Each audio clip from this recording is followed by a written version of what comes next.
What's good, my peoples? It's your boy Solace.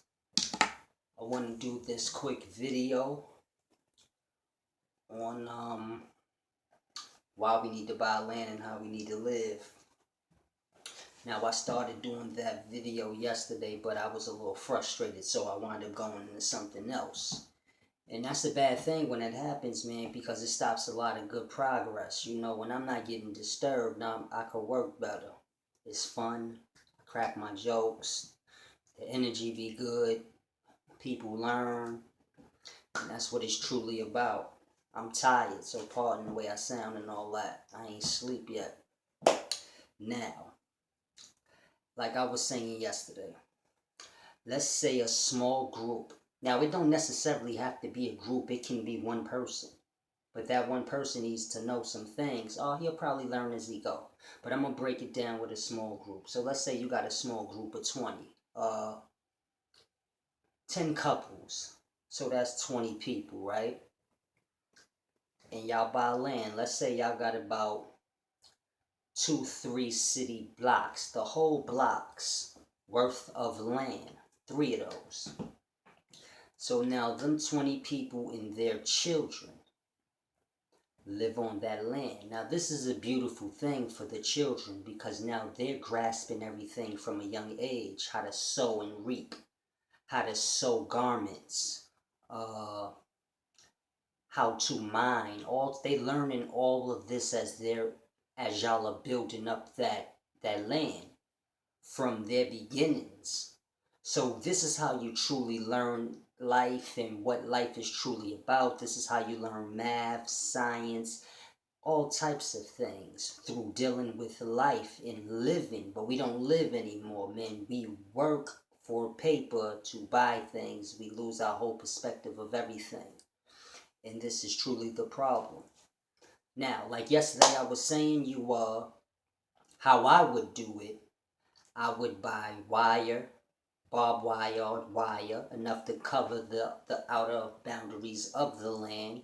I would buy like a generator, car batteries, the spark plugs. And I would basically, use that as a shield to keep like the animals out at night and things of this nature. Because you have to understand the land is bare. So we have to sow, reap. We got to protect the food. Everything is bare. We haven't built any houses, anything yet. Now you get you a tent because basically you don't want to have to be going to work and then coming home trying to build up on the land. You got to get out of this way of nature of thinking. Damn, I need money now. What am I going to do? You got all of this land. Now till the land. Make it good for sowing and harvesting. First thing you do, start growing you some food. All you need is maybe 2 chickens, 2 lambs, and you let that develop. And you be good to go on your food. And then y'all begin to build. Forget about money and clothing at this point. But don't look at it as we losing out. No, you still got your cell phone. You still got everything you already had. You just ain't built your house or whatever to put it in. But you still got everything you had. You still a part of the world because unfortunately you was born with the birth certificate and all of that. So you're not disconnected. You just disconnecting yourself from the money, which is the slavery. You got to understand. Now y'all out there every day. Y'all wake up. Everybody does their job. Those who know how to sew, they sow every day for everyone. Those who know how to sow and reap, they harvest for everyone on the land. Those who know how to build and carpentry, they build and do these things for everyone on the land. So everyone has their own home and things, but it never stops. You work every day for the land. So you will accumulate so much for free because you're doing your service for others and everyone's doing that. So when you think in that sense, those who are sewing clothes for the whole land, everybody gets to go to that person and be their own unique person and say, I want this outfit. Let's say everybody get 2 outfits and everybody get 2 outfits per day. made for them. And then when everybody get their 2 outfits, then the seamstress start over. So you're accumulating everything. And this is where you'll get uniqueness, because now that person that is sewing the garments for everyone on the land, when you see people in they nice clothes, because y'all thinking some caveman stuff. No, you got to understand, when a person is working for themselves, they take pride in their work. So you'll be amazed at the kind of clothes that'll be tailored up. You will see a person's true talent, as opposed to going to Ralph Lauren factory and watching them sew. That's supply and demand. They just making it right for it. They don't care how it look, as long as it all look the same, so they can get that money. But when a person is just doing it for their small village or those on that land, you will begin to see people's uniqueness and their greatness.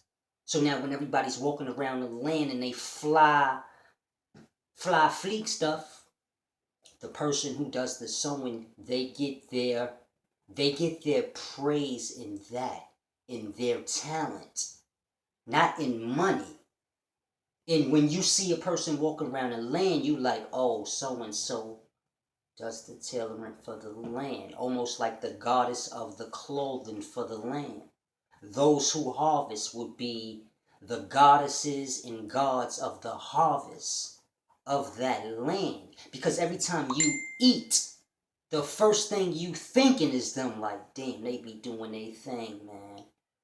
When you in your house, those that do carpentry work and build homes, they will get their praise every time you go home. And we do that. We work 4 or 5 hours a day on building up the land for everyone. No one's above no one. We all work in service for the land and for everyone on the land, doing our talent or our trade to benefit all those in the land. We got to understand that. You do that, let's say you start at 10, we stop around 4. And from 4 o'clock until whenever you feel like it, we party, we fellowship with each other. Those on the land that have talent, those that rap, those that dance, everybody showcase your talent. Like, we relaxing now, we fellowshipping on the land, we all eat together, we watch them perform. If you want to have sex all night, like, do you put your work in for the day. This is life. You put your work in for yourself for the day. Now enjoy yourself. Fellowship with your peoples. Watch them do their talents. Enjoy the land. Enjoy life. Life is not to be paid. It's free. And live it. Enjoy it. So we got to understand that. That's why I keep pumping. You need to get land. Not on no goofy shit where, oh, we need to buy land. Nah. Get your own land. They got acres down south everywhere. Get some acres, man, and live. You do not have to have money. I seen the nigga fishing today. And I'm like, damn. He wasn't poor. He lived in a house right around the corner from me. So I'm like, damn. He ain't even poor and he don't buy food. He be out there fishing, getting different variety of fish. So it's not like, oh man, he eating fish. He eating what y'all go to the supermarket and buy. He eating that. Different varieties for free. So we got to learn how to sow reap, man, and how to start doing things. And this is beautiful for the children that come up in that land. Because now when a child is about 7 or 8, they'll have so much knowledge and experience on life and how to sustain themselves. They will see and witness how earth bring forth things. And it's crazy. Y'all gotta understand.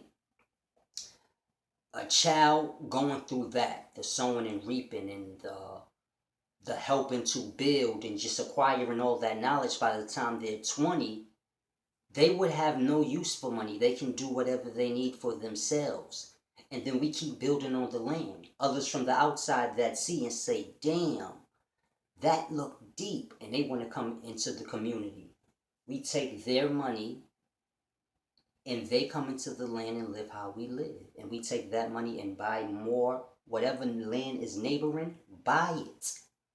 More people, the better. We got to start getting that understanding. The more people come, bring your worldly possessions. We going to buy more land. And y'all can begin to live life and learn life. This ain't no cutting nothing off. Yeah, we going to have cable, TV, phone, everything they got. But no one's going to be addicted to these things because there's so much excitement and things to captivate your attention when you're dealing with life. When you know, oh, I'm doing this work today, I'm building this house, you're not feeling like, damn, yo, I don't feel like getting up building no houses today.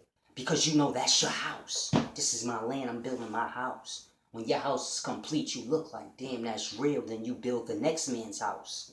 So if it's 5 niggas building, every month they finishing a nigga's house. And when a nigga go in that house and they give them their praise, man, that is the payment right there. You feel good, like, yeah, I just built that brother's house, man. We got the next family to go. We about to build their house and just keep going forever like that. Learning your trade. If you get tired of building houses, yeah, I've been doing this for about 5 years, man. I want to learn something. Then you switch with somebody and you learn all you can learn. Like, this is, y'all missing the whole point and perspective. This is really deep. We need to get land and band up with